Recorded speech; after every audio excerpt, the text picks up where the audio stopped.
कसम खाकर कहता हूँ, जरूरत पड़ी तो उसकी जान लेने से भी गुरेज। जब मैंने कहा है कि हमारी जिंदगी से चली जाओ तो क्या कर रही हो यहाँ पर? देगा मिटा रहा है। तुमने किसकी इजाजत से मेरी बीवी के साथ ऐसा इंसल्टिंग सलूक किया? कमी थी मेरी जिंदगी में और तुम उसमें मजीद इजाफा कर रही हो।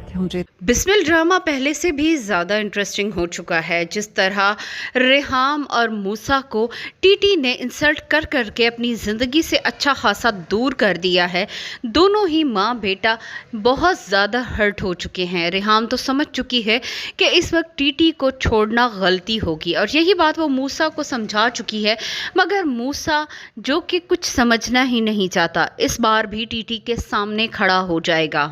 ऑफिस में ही मूसा और मासूमा का आमना सामना हो जाएगा।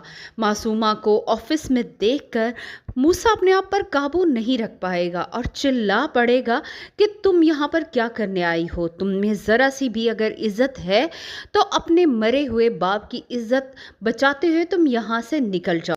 मासूमा की पूरे ऑफिस के सामने अच्छी खासी इंसल्ट हो जाएगी। मूसा यहीं पर बस नहीं करेगा बल्कि उसे खींचता हुआ ऑफिस से बाहर लाकर खड़ा कर देगा। मासूमा को अपनी ये इंसल्ट बहुत ज़्यादा फील होगी। उससे अपने कानों पर यकीन नहीं आ रहा होगा कि मूसा उससे इस तरह बात भी कर सकता है। टीटी को जैसे ही मालूम होगा कि मूसा ने मासूमा के साथ अच्छी खासी बदतमीज़ी की है तो वो उसे मनाने के लिए एक दफ़ा फिर उसके घर जाएगा।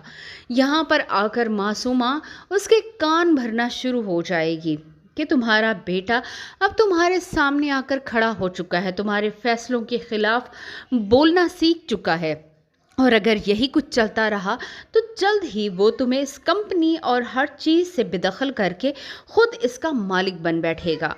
टीटी गुस्से से भरा हुआ जब एक दफ़ा फिर ऑफिस आएगा और मूसा उसे फ़ाइल देने आएगा तो यहाँ पर दोनों बाप बेटा आपस में उलझ पड़ेंगे। मूसा भी कसम खाकर कहेगा कि वो वक्त आने पर मासूमा को नहीं छोड़ेगा, उसे ख़त्म कर डालेगा। अगर टीटी ने यही रवैया अपनाए रखा तो न सिर्फ वो उसे ख़त्म करेगा बल्कि ख़ुद को भी ख़त्म कर लेगा। मासूमा जब अपनी इंसल्ट करवा कर घर वापस आएगी तो आगे से उसका लटका हुआ मुँह देखकर उसकी माँ समझ जाएगी कि कुछ न कुछ ऐसा ज़रूर हुआ है जिसके बाद मासूमा इतनी गुस्से में है। मासूमा का बस नहीं चल रहा होगा कि वो मूसा का मुंह ही नोच ले।